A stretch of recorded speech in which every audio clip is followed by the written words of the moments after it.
Bonjour à tous et bienvenue sur Crypto Flash, la chaîne de l'actualité crypto. Alors là, c'est incroyable ce qui s'est passé ces dernières heures. En fait, il y a moins de 10 heures, on a eu le BTC qui a de nouveau franchi un plus haut historique. J'ai plein de choses à vous raconter à ce sujet. On va parler du BTC, on va parler de l'Ether aussi, de bonnes nouvelles sur l'Ether, ça s'accumule. On va parler de CZ, on va parler de XRP, de Pump.fun et plein d'autres sujets. Commençons avec le cours des crypto-monnaies. BTC, là, on est à 120 000 $, plus 1%. XRP, 2,9 $, plus 5%. Ethereum, 3 000 $. Bref, on a eu une très belle journée, un très beau week-end. Regardez, le BTC, il a franchi, il a quasiment frôlé là sur CoinGecko les 123 000, il les a dépassés, on le voit pas ici, mais on peut, voilà, ça a été constaté. Bitcoin a atteint 123 000 $. Là, ça a un peu chuté, mais vraiment le plus haut historique a été franchi il y a 9 heures maintenant. Qu'est-ce qu'on peut dire de plus? Je pense personnellement que c'est pas la fin, on n'est pas au top du bull run, c'est vraiment ce que je crois. Je pense qu'on a encore beaucoup de marge de croissance, que ça peut encore continuer et ça peut aller vraiment chercher beaucoup plus haut. Il y a des investisseurs qui continuent d'acheter massivement du BTC. MicroStrategy viennent d'annoncer 4200 nouveaux bitcoins, ils sont à 601 000 bitcoins. Je ne sais pas si vous vous en rendez compte, ils ont actuellement 42 milliards de dollars de BTC. Ils viennent d'en acheter 472 millions du 7 au 13 juillet, donc c'est vraiment tout récent. Ils continuent d'acheter. Et la plupart des sociétés qui achètent du Bitcoin continuent d'acheter du Bitcoin. Metaplanet continue d'acheter du Bitcoin. On n'a pas encore le narratif avec les pays. Les États-Unis se préparent à passer quelque chose, une loi pour encadrer comment ils vont acheter du BTC. Ça aussi, ça arrive et je suis sûr que ça va se faire. Et il y a plein d'autres pays qui vont se lancer. Donc les 120 000, 123 000 pour moi, c'est pas beaucoup. C'est pas le top. Il y a plein d'analystes là. Bernstein pense qu'on devrait atteindre 200 000 $. On va aller chercher ça d'ici début 2026.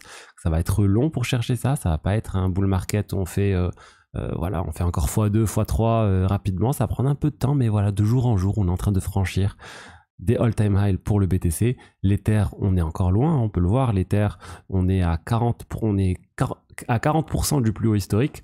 C'était 4878 $ il y a 3 ans. Donc il y a encore des choses à aller chercher. XRP très proche de son plus haut historique, à peine 13% de moins. BNB aussi très proche de son plus haut historique, à peine 12,5% de moins. Je pense toujours que l'Ether a encore beaucoup de marge pour pouvoir progresser, surtout avec ce qui s'est passé ces dernières semaines, ces derniers mois, avec la fondation Ethereum qui se refocalise sur les bonnes choses autour de l'Ether, faire croître le réseau, améliorer les performances du réseau principal Ethereum. Et d'ailleurs, on a aussi des sociétés comme MicroStrategy, regardez ça, ça vient de tomber aussi.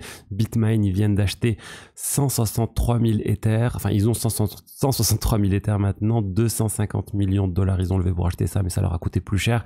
Ils avaient de l'argent aussi, donc ils sont en tout à 500 millions de $ d'Ether accumulés.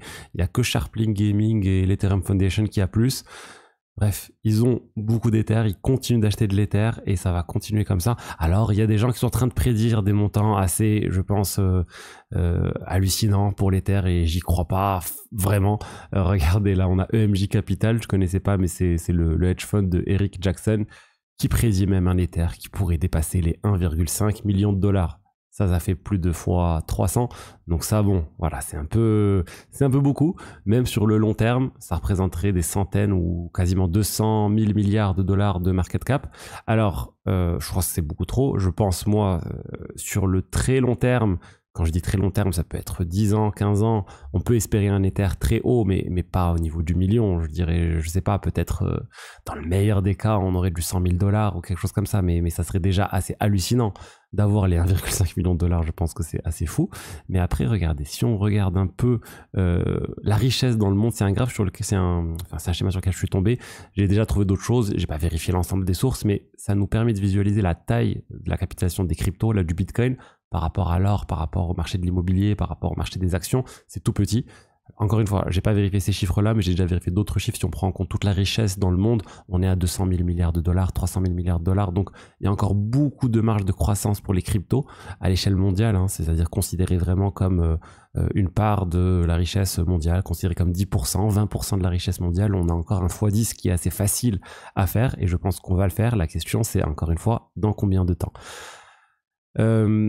Ensuite, il y a des signes un peu négatifs, mais c'est négligeable. On a le Bhoutan, le pays qui a 1,5 milliard de dollars de BTC, 1,4 milliard de dollars de BTC, qui en fait serait en train de vendre. Il a envoyé dans les 174 millions de dollars vers Binance, donc probablement pour vendre, sinon je ne sais pas pourquoi. Peut-être qu'il va le changer ça contre une autre crypto, mais non, j'en doute, je pense que c'est juste pour vendre et prendre des profits parce qu'ils ont quand même énormément d'argent à ce niveau-là. Donc, je voulais juste faire une petite remarque. Moi, je pense et je suis persuadé qu'il y a beaucoup de personnes qui, en fait, sont en train de surestimer leur capacité à faire des multiplicateurs élevés avec des altcoins, avec des petites cryptos, faire des multiplicateurs élevés à court terme, faire un x10, faire un x20 d'ici la fin du cycle, d'ici un an, d'ici 6 mois. Je parle à beaucoup de personnes qui ont cette vision-là, en se disant, ouais, si je choisis les bonnes cryptos, ça va le faire. Mais je pense que 90% de ces personnes surestiment leur capacité à choisir les bonnes cryptos. C'est extrêmement difficile. Et aussi, 90% de ces personnes, l'écrasante majorité de ces personnes, sous-estiment la capacité de faire des multiplicateurs élevés avec les grosses cryptos, avec le BTC, avec l'Ether. Un Ether qui fait x10 d'ici 5 ans, d'ici 8 ans, d'ici 10 ans, pour moi, c'est facile. C'est pas du tout déconnant, c'est quelque chose qui va arriver. Et du coup, ça, les gens ne sont pas prêts à attendre, même si c'est un x10. Même des gens qui ont capital élevé, qui peuvent avoir se projeter autant, se disent non, je peux pas. Moi, je sais pas, moi j'ai 100 000 euros, il faut que je fasse 500 000 euros d'ici 6 mois. Ou moi j'ai 10 000 euros, il faut que je fasse 100 000 euros d'ici 6 mois. Non, ayez une vision plus long terme et je vous promets que ça va arriver. Ça va arriver, ça va prendre du temps. Pas avec les altcoins, pas avec toutes ces cryptos un peu obscures. Parce que là, il faut vraiment savoir choisir lesquels vont performer. C'est un job d'expert à part entière et il y a très peu de personnes qui peuvent faire ça, qui peuvent surperformer le marché. Comme dans la bourse, il y a très peu de personnes qui arrivent à surperformer le marché. Même il y a plein d'hedge funds en fait qui sélectionnent les bonnes actions et au final, ils sous-performent le SP500. Et je pense que c'est quelque chose de similaire qu'on est en train de voir dans les crypto-monnaies. Ça va être de plus en plus difficile de surperformer le marché crypto. Donc voilà, prenez vos précautions, ne restez pas sous-exposé à des grosses cryptos, je suis persuadé, c'est quelque chose que je répète et je le répéterai beaucoup de fois. Et après aussi, il y a, une fois que vous avez bien choisi vos cryptos, vous savez que vous allez les garder sur du long terme, il est temps de penser à comment faire fructifier vos cryptos, comment générer du rendement, comment générer des revenus passifs grâce à ça. C'est des choses qui sont possibles, il faut se renseigner aussi, c'est toute une expertise. C'est quelque chose dans lequel j'accompagne un certain nombre de personnes. Si ça vous intéresse, n'hésitez pas à réserver un appel avec moi sur la génération de rendement. J'accompagne plein de personnes sur le sujet. Voilà, vous avez le lien dans la description. Ensuite, on va parler d'un petit combat entre Coinbase et Binance. On a eu dernièrement, je vous en ai parlé d'ailleurs, un article de Bloomberg qui listait un certain nombre de choses, de conflits d'intérêts en Donald Trump et Binance et CZ, comme quoi CZ a demandé un pardon et à Donald Trump une grâce présidentielle pour pouvoir ne plus avoir les sanctions qu'il a contre lui, pouvoir revenir à la tête de Binance potentiellement. Et en fait, il aurait fait ça et en contrepartie, Binance aurait aidé Donald Trump à développer son stablecoin, l'USD1, à développer le code, à inciter aussi l'usage d'une transaction de plus de 2 milliards de dollars avec l'USD1 qui rapporte de l'argent régulièrement à World Liberty Financial, la société de Trump. Bref, et là, CZ, il a retweeté un tweet de quelqu'un qui dit en fait que cet article, ça a été fait par Coinbase. C'est Coinbase qui a donné les informations à Bloomberg et c'est Coinbase qui aurait participé à faire cet article à charge contre Binance parce que Coinbase a peur de la concurrence de Binance si Binance revient aux États-Unis, etc. Voilà, il a retweeté, ça veut dire qu'il est, je pense, en partie d'accord avec ça. Et c'est pas étonnant, les coups bas entre les exchanges, c'est quelque chose qui existe depuis très longtemps. On rappelle, le coup bas, je pense que, enfin le coup bas, en tout cas le coup qui a mené à la chute de FTX, c'était Binance, c'était CZ qui a dit, nous on va vendre les tokens FTT, on n'a plus confiance dans tout ça, et ça a entraîné la chute de FTT, la chute de FTX, et c'était la fin de l'exchange FTX. Donc c'est quelque chose qui est possible, je trouverais pas ça du tout déconnant. Ensuite, on va parler de XRP. Le token se porte très bien XRP, la communauté se porte très bien, toujours aussi actif. Mais il y a quelque chose qui se porte pas très bien chez XRP, c'est leur nouvelle sidechain, leur blockchain avec des smart contracts, l'XRPL EVM. 2 semaines après le lancement, l'adoption n'est pas là. Il n'y a pas beaucoup d'usage, donc pourquoi? Je pense que XRP n'a pas encore mis beaucoup de beaucoup de moyens. Ils ont la capacité à mettre plein d'incitations financières pour inciter les gens à venir déployer des choses et à chercher du rendement. Ils l'ont pas fait. Ils peuvent le faire, mais je comprends pas pourquoi ils le font pas. Ils ont des milliards et des milliards. En tout cas, là, actuellement, il y a très peu de personnes sur le XRPL Ledger. Regardez le nombre de nouvelles adresses qui sont sur le XRP Ledger. On est le 30 juin 640. Ensuite 230, et depuis, il y a très peu de nouveaux utilisateurs. On est passé à 12 nouveaux utilisateurs par jour, 19 utilisateurs par jour. C'est assez bas. 20 utilisateurs par jour, pareil, le nombre de comptes actifs, on a à peu près 100 personnes en moyenne qui font des transactions sur cette blockchain. Donc c'est vraiment pas beaucoup. Il faut beaucoup plus d'utilisateurs. Donc peut-être qu'ils sont en mode bêta, ils sont en train de tester que tout va bien avant d'envoyer vraiment le paquet. Et parce que c'est facile en fait d'attirer des utilisateurs de la finance décentralisée sur l'XRP Ledger. XRP dit on va donner tant de XRP à tel et tel protocole pour ceux qui déposent de la liquidité. Et je vous promets qu'il y aura des centaines de millions de dollars, voire des milliards de dollars qui vont venir. Parce que les gens qui font du yield farming, la recherche du rendement optimal pour les crypto-monnaies, se tournent vers ce type de projet parce que le rendement il est clair, on sait d'où ça vient. C'est XRP, c'est Ripple qui est en train de distribuer des jetons, donc ça va vraiment bien marcher s'ils font ça. Ensuite, on va parler de Pump.Fun. Pump.Fun, je vous avais parlé de cet ICO.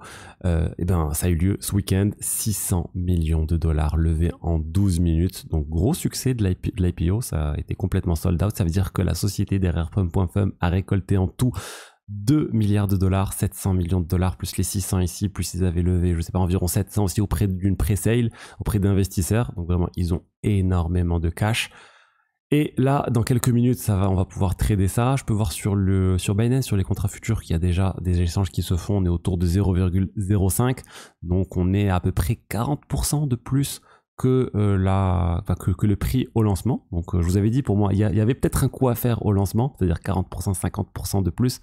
Mais voilà, moi c'est pas quelque chose qui me parle. Pump.Fun, je suis pas un fan, c'est pas de la finance décentralisée, c'est des meme coins, c'est limite devenir actionnaire d'une grande société qui fait des casinos, ou devenir actionnaire de Partouche, ça serait quelque chose de similaire. C'est parier un peu sur le développement de cette technologie qui permet d'attirer toujours constamment de nouveaux utilisateurs, mais attention, est-ce que c'est tenable sur le long terme? Et après, vous avez l'aspect éthique, mais ça, c'est à chacun de voir si ça lui parle ou pas. Et d'ailleurs, Binance vient d'annoncer un sorte de clone de Pump.Fun. En fait, ils vont permettre aux utilisateurs du Binance Wallet, vous savez, le wallet qui permet d'interagir avec les blockchains directement, et de lancer et de pouvoir accéder à la possibilité de lancer des meme coins. Ils le font en partenariat avec 4.meme, donc c'est sur la BNB Chain, qui va permettre de lancer facilement des meme coins à ses utilisateurs. C'est normal. On a vu de plus en plus de blockchains offrir ce type de choses. Binance, ils veulent participer à tout ça. C'est quelque chose qui intéresse les utilisateurs, on peut le voir. Il y a vraiment l'appétit des investisseurs aussi. Donc pour moi, ça aussi, ça va continuer. Tant mieux pour Binance. Binance, je vous ai dit, le BNB se porte très bien. La communauté derrière Binance, toujours très bien. Ils n'ont plus de problèmes juridiques du tout. Tout ce qui se passe aux États-Unis, c'est fini. Ils ont payé l'amende. CZ a fait de la prison. La SEC a retiré sa plainte. Donc vraiment, les signaux sont au vert d'un point de vue réglementaire pour Binance. Et ils continuent de développer les choses. Et surtout, j'aime bien l'approche où ils sont en train d'inciter les gens à aller vraiment sur la blockchain avec leur wallet. Comme Coinbase, ils ont le Coinbase Wallet d'ailleurs qui va changer de nom prochainement. J'aime bien cette approche d'essayer d'onboarder le plus possible de gens sur la blockchain. C'est la bonne approche. Il y a cette approche-là via la blockchain. Il y a l'approche aussi où les exchanges centralisés sont en train de s'intégrer directement aux applications de finance décentralisée. Ça aussi, ça va continuer. Ou des services tiers qui vont s'intégrer nativement à la finance décentralisée, comme on le voit avec Ledger. Ça aussi, c'est vraiment très bien. Mais voilà, je pense on continue et c'est la bonne approche. Et il faut tenter en tout cas plusieurs approches différentes pour voir au final là où les utilisateurs vont faire des choses. Et je pense qu'il y a la place pour plein d'options différentes. Pour les power users qui veulent aller directement avec Rabi, avec MetaMask, faire des choses. Pour les utilisateurs qui veulent faire ça via un exchange, il y a vraiment de la place pour tout le monde. Et encore une fois, on est au tout début. Gardez l'image en tête. Je vous ai montré au niveau de la taille du marché crypto à l'échelle de toutes les richesses dans le monde. C'est vraiment négligeable. Là, c'est le marché Bitcoin, mais crypto, c'est 2 fois plus, même pas. Voilà ce que je voulais vous dire aujourd'hui sur les diverses actualités. J'espère que le contenu vous a plu. Si c'est le cas, n'hésitez pas à liker, commenter, vous abonner. Et si vous voulez développer vraiment vos compétences en DeFi, n'hésitez pas à cliquer sur le lien plus bas. Allez, au revoir, ciao, ciao.